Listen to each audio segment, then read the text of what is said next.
보나벤투라에 의한 아시시의 성 프란치스코 대전기, 꼼벤투알 프란치스코회 편엠, 권숙의 옮김, 분도 출판사.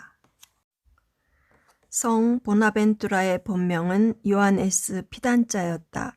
탁월한 스콜라 신학자이자 위대한 성인으로 1221년경 로마 교황령의 바뇨레조에서 태어났다.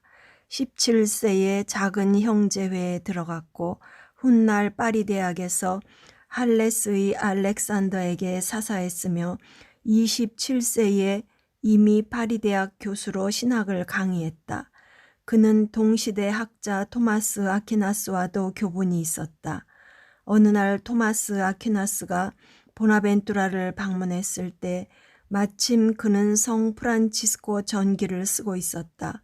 아퀴나스는 성인을 위해 일하는 성인을 방해할 수 없다는 말을 남기고 조용히 돌아갔다. 언젠가 토마스 아퀴나스가 물었다. 어디서 그런 심오한 지혜를 배웠습니까? 보나벤투라는 십자가를 보여주면서 대답했다. 이것이 나의 지혜의 셈입니다. 보나벤투라는 심오한 지혜의 소유자였음에도 지극히 겸손했다. 그에게 지혜란 하느님을 더 사랑하기 위한 수단이었기 때문이다. 그는 학자이자 수도자였다. 이러한 성덕으로 그는 프란치스코 사후 30여 년이 지난 1257년 작은 형제회 총장이 되었다. 그는 수도회의 규모가 커지면서 발생하는 여러 난제들을 조직 강화 및 회원 재정 등을 통해 극복하고 수도회의 발전에 진력했다. 1273년 5월 교황 그레고리오 10세는 그를 알비노의 교구장 추기경에 임명했다. 1274년 2차 리옹 공의회의 신학고문으로 초빙되었으나 회기가 끝나지 않은 1274년 7월 15일 선종했다. 교황 식스토 4세에 의해 1482년 시성되고 1588년 교회 학자로 선포되었다. 서장 1. 진실로 겸손하고 가난을 사랑하는 모든 사람들에게 내리는 우리 구세주 하느님의 은총이 가장 최근에 당신의 종 프란치스코에게서 분명히 나타나기 시작했다. 그분 안에서 우리는 하느님의 자비의 지극함을 묵상할 수 있으며 그의 모범은 우리로 하여금 불경건한 생활과 세속적인 욕심을 버리게 하며 또한 우리의 복된 희망을 열심히 바라면서 그리스도처럼 살도록 한다. 그는 경멸당하고 천시당했으나 지극히 높으신 분은 당신을 낮추고 친절로 대하시어 그를 단지 잿더미에 뒹구는 번민에서 들어높이시고 세상에서 그를 뽑으시는 것으로 만족하지 않고 그가 복음적 완덕의 삶을 증거하도록 고취시키고 그를 지도자와 사도로 만드셨다. 그가 빛을 증거함으로써 신앙인들의 마음의 빛과 평화의 길인 주님께로 나아가는 길을 준비한다고 믿는 사람들에게 그는 빛이 되기로 되어 있었다.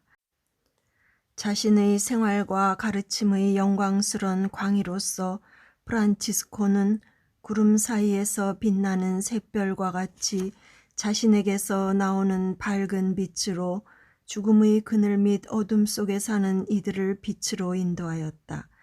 영광의 구름 속에서 빛나는 무지개와 같이 그는 자기의 몸 안에 하느님과의 계약을 지키겠다는 맹세를 품고서 마치 진실한 평화의 천사처럼 인간에게 평화와 구원의 좋은 소식을 가져다 주었다. 세례자 성 요한처럼 그는 광야 가운데서 길, 즉 완전한 가난 속에 내포되어 있는 완전한 포기, 길을 준비하도록 또한 말과 표양으로서 회개를 가르치도록 하느님으로부터 뽑혔다. 하느님은 그를 거룩한 은총으로 채워주셔서 그는 영웅적인 덕으로 찬미를 받게 되었다.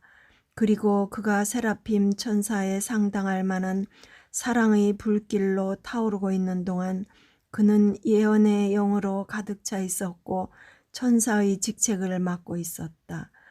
천사의 반열에 속해 있는 사람처럼 그는 불술에 태워져 하늘로 들어올려졌다.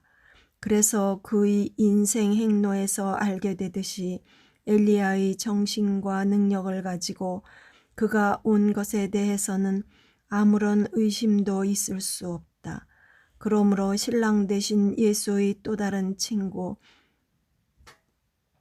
즉 사도이며 복음사가인 요한이 한 예언에 나오는 살아있는 하느님의 인호를 지니고서 동쪽으로부터 오고 있는 천사의 이미지로 언급된 사람이 그라는 사실을 믿을 만한 온갖 이유가 있는 것이다.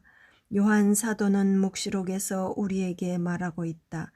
6째 봉인을 떼셨을 때에 또 보니 다른 천사 하나가 살아계신 하느님의 도장을 가지고 해돋는 쪽에서 올라오고 있었습니다. 묵시록 7장 2절. 2.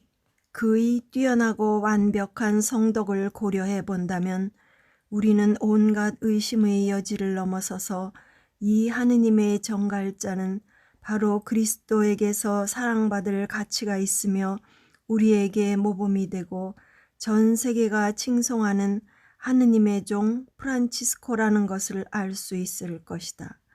심지어 이 세상에서 사람들과 사는 동안마저도 그는 천사들의 하자없는 상태를 함께 누리고 있어서 주님을 완전히 따랐던 사람들의 본보기가 되었던 것이다. 우리는 이것을 확신할 만한 많은 근거를 갖고 있다.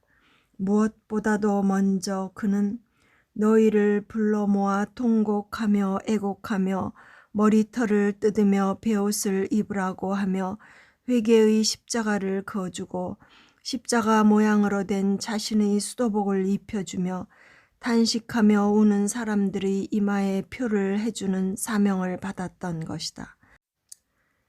그러나 이것 외에도 우리들은 더할 나위 없는 증거를 지니고 있으니 이것은 그의 몸에 새겨져 있고 그리고 그를 살아있는 하느님, 즉 십자가에 못 박힌 그리스도와 같이 만든 진실, 그 자체의 표지이다. 이것은 자연의 힘으로 이루어진 일도 아니며 인간의 행위로 이루어진 일도 아니고 오직 살아있는 하느님의 성령이 지닌 기적의 힘으로 성취된 것이다. 3. 나는 그처럼 우리가 본받을 만하고 우리의 모든 존경을 받을 만한 가치가 있는 사람의 생애를 쓰기에 나 자신이 보잘것없고 능력이 없다는 것을 알고 있다. 그래서 만일 나의 형제 수사들이 열렬한 바람과 총회의 한결같은 요구가 아니었다면 이를 결코 시도하지도 않았을 것이다. 그 외에도 나는 그분에 대한 의무가 있기에 나는 이를 하지 않을 수 없다고 느꼈다. 나는 아직도 분명히 기억할 수 있거니와 어린 소년 시절에 나는 사경을 헤매고 있었는데 오직 그의 중재로 인해서 살아날 수 있었던 것이다. 내가 만일 지금 그를 찬미하기를 거절한다면 감사할 줄 모른다고 비난받을 것이다. 나는 그를 통해서 하느님이 나를 구해주셨다는 것을 깨닫고 있으며 나 자신의 체험으로 그의 중재의 능력을 알았으며 내가 지금 그의 생애를 쓰는 주요한 이유는 여기저기 흩어져 있고 부분적으로 잊혀져 있는 그의 덕과 그가 말하고 행한 모든 것에 관한 여러 가지의 기록들을 한데 모으고자 함이다. 그렇게 하지 않으면 이 모든 것들은 그와 함께 살았던 수사들이 죽을 무렵이면 다 잃어버릴 것이다. 4. 나는 후세들을 위해서 이것을 기록하기 전에 그의 생애에 관한 진실을 완전히 확신하고 싶고 또한 그것을 완전히 이해하기를 원했기 때문에 나는 그의 출생지로 가보았으며 그가 살고 죽은 지방도 방문했다. 그곳에서 나는 아직도 살아있는 그의 가까운 친구들과 이야기할 수 있었으며 특히 그의 성스러움을 직접 경험했고 그리고 그것을 스스로 본받고자 노력했던 사람들과 조심스럽게 회담할 수 있었다.